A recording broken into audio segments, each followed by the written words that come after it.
السلام علیکم. You are watching lesson 1 from our series Arabic through mind maps. اس series میں ہم عربک لینگویج اور گرامر کو مائنڈ میپس کے تھرو سمجھیں گے. مائنڈ میپس ایک ایسا ٹول ہے جس کے ذریعے کسی بھی انفارمیشن کو، کسی بھی معلومات کو میکسیمم پروڈکٹیوٹی کے ساتھ لانگر رن کے لیے ہم اپنے ذہن میں اسٹور کر سکتے ہیں اور ایزیلی ریکال بھی کر سکتے ہیں.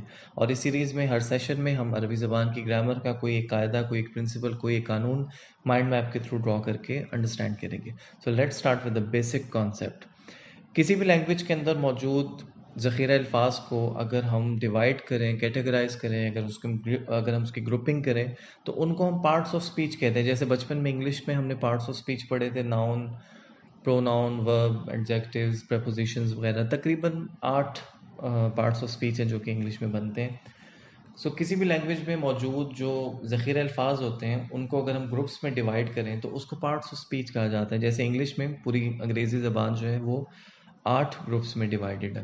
اسی طرح پوری عربی زبان بیسیکلی 3 گروپس میں ڈیوائیڈڈ ہے، یعنی 3 پارٹس آف اسپیچ ہیں جو کہ عربی کے بنتے ہیں: اسم، فعل اور حرف. ٹیکنیکلی اگر ہم کہیں تو کلمے کی 3 اقسام: اسم، فعل اور حرف. کلمہ کیا ہوتا ہے؟ کسی بھی بامانی لفظ کو کہتے ہیں، کوئی بھی ایسا ورڈ جو پراپر میننگ دیتا ہو اس کو عربی زبان میں کلمہ کہتے ہیں. اور بیسیکلی کوئی بھی کلمہ ان 3 کیٹیگریز میں فال کرے گا: یا وہ اسم ہوگا، یا وہ فعل ہوگا، یا وہ حرف ہوگا. اور ان تینوں کے بیسک کانسیپٹ سے اب اچھی طرح آگاہ ہے. کسی بھی چیز کا، جگہ کا، صفت کا جو نام ہے وہ اسم کہلاتا ہے. کسی بھی کام کا کرنا یا ہونا فعل کہلاتا ہے. اور ان کے درمیان جو الفاظ ربط پیدا کرتے ہیں وہ حرف کہلاتے ہیں. اور ہمیں چند ضروری معلومات یا انڈیکیشنز چاہیے ہوتی ہیں، انڈیکیٹرز چاہیے ہوتے ہیں ان تینوں کو پہچاننے کے لیے. اور جیسے ہی وہ انڈیکیٹرز ہم ڈیٹیکٹ کر لیں گے ہمیں فوراً سمجھ میں آ جائے گا کہ اس لفظ کو جملے میں کس مفہوم میں استعمال کیا گیا ہے، اس کا مطلب کیا ہے، اور جملے میں اس لفظ کے معنی کیا ہے. سو ان تینوں کی جو انڈیکیٹرز ہیں وہ الگ الگ ہیں. آج ہم اپنا پہلا مائنڈ میپ دیکھتے ہیں کہ اسم کے بارے میں کون سے 4 انڈیکیٹرز ہیں کہ نیکسٹ ٹائم آپ جب بھی کسی اسم کو قرآن کریم میں یا عربی زبان کے کسی اور لٹریچر میں دیکھیں تو آپ نے ان 4 چیزوں کو آئیڈینٹیفائی کرنا ہے.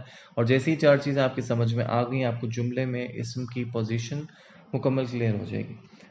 پہلی چیز اسم کا جینڈر ہے، اس کی جنس ہے. کوئی بھی اسم لازمی طور پر یا مذکر میں استعمال ہوگا یا مؤنث میں. ایون اس اسم کے بے شک اس سے کوئی ظاہر نہ ہو رہا ہو کہ وہ اٹ سیلف کیا ہے. جیسے کرسی ہے، کرسی کو ہم ہمیشہ مؤنث میں ہی استعمال کریں گے، کرسی ہوتی ہے. آسمان کو مذکر میں استعمال کیا جائے گا، آسمان ہوتا ہے. قلم ہوتا ہے، کتاب ہوتی ہے. یہاں ان الفاظ سے انڈیکیٹ نہیں ہو رہا کہ یہ الفاظ اٹ سیلف مذکر ہیں، مؤنث ہیں، لیکن جب ہم کسی سینٹینس میں ان کو یوز کریں گے تو لازمی طور پر ہم مؤنث یا مذکر میں کیٹیگرائز کر کے یوز کریں گے. آنے والے لیسن میں ہم ایک کمپلیٹ مائنڈ میپ جو ہے وہ مذکر مؤنث کا دیکھیں گے. دوسری چیز جو اردو اسماء میں بھی ہم نے پڑھی ہے وہ اسم کی کیپیسٹی ہے، یعنی وہ اسم نکرہ ہوگا یا معرفہ ہوگا. اردو میں البتہ نکرہ اور معرفہ کی پہچان کے طریقے بہت واضح نہیں ہیں، لیکن عربی میں چیز انتہائی آسان اور واضح ہے. آپ ایک لمحے میں دیکھ کے آئیڈینٹیفائی کر سکتے ہیں کہ اسم نکرہ ہے یا معرفہ. ایزیلی آپ کو اس کا تعین ہو جائے گا. تیسری چیز جو اردو، انگلش یا کسی بھی زبان میں بہت obvious ہے وہ اس اسم کا نمبر ہے، یعنی اسم یا واحد ہوگا یا جمع ہوگا. انگلش میں وہ سنگولر ہوگا یا پلورل ہوگا. لیکن عربی زبان میں ایک ایڈیشنل کیٹیگری ہے، وہ ہے مثنیٰ، یعنی سنگولر کے لیے الگ ورڈ ہے، 2 کے لیے الگ لفظ ہے، اور 2 سے زیادہ کے لیے الگ. مطلب عربی زبان میں 2 سے زیادہ کو پلورل کنسیڈر کیا جاتا ہے. جیسے اردو میں واحد کے لیے ہم کتاب کہتے ہیں اور جمع کے لیے کتب. عربی زبان میں بھی واحد کتاب ہے، جمع کتب ہے، مگر 2 کتابوں کے لیے الگ سے لفظ موجود ہے.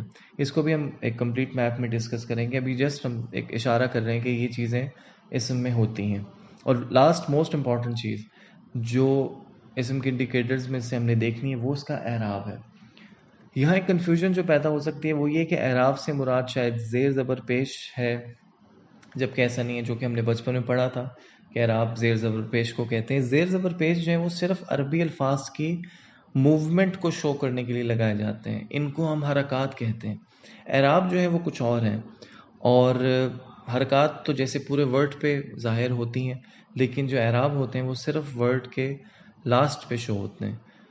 اور باقی تینوں جو اسم کی پراپرٹیز ہم نے پڑھی باقی ساری زبانوں میں پائی جاتی ہیں، یعنی ہر زبان میں اسم کا جینڈر ہوتا ہے، ہر زبان میں اسم کا نمبر ہوتا ہے، ہر زبان میں کامن ناؤن اور پراپر ناؤن ہوتے ہیں، لیکن اعراب پرٹیکولر ایک ایسی ڈسٹنکشن ہے عربی زبان کی جو کسی اور لینگویج میں نہیں پائی جاتی. سو ابھی کے لیے جو آپ نے ایک انڈرسٹینڈنگ ڈیولپ کرنی ہے وہ یہ کہ عربی زبان میں زیر زبر پیش جو ہیں وہ حرکات ہیں، اعراب نہیں ہے. اعراب کے جو اعتبار سے اسم کیٹیگرائز ہوتا ہے وہ مرفوع، منصوب اور مجرور ہے. اس کی ڈیٹیل کیا ہے، کس طرح سے ہوتا ہے، فی الحال اس میں سے ہم کچھ بھی ڈسکس نہیں کر رہے ہیں. ابھی کے لیے بس آپ نے اتنا سمجھنا ہے کہ اسم کے اوپر یہ ٹوٹل 4 کیٹیگریز ہوتی ہیں اور ہم ان میں سے ایک ایک کیٹیگری کے اوپر ایک کمپلیٹ میپ کے فارم میں ڈسکس کریں گے. پہلی کیٹیگری اسم کی کیا ہوتی ہے کہ اسم کا جینڈر چیک کیا جائے گا، دوسری کیٹیگری اسم کا نمبر چیک کیا جائے گا، اسم کا نکرہ یا معرفہ ہونا، اور چوتھی اعراب. اعراب کو ابھی ہم ڈسکس نہیں کر سکتے لیکن بعد میں ہم ڈیٹیل میں ڈسکس کریں گے کہ مرفوع، منصوب اور مجرور ہونے کا کیا مطلب ہے. So please stay connected for further lessons and thank you so much for watching.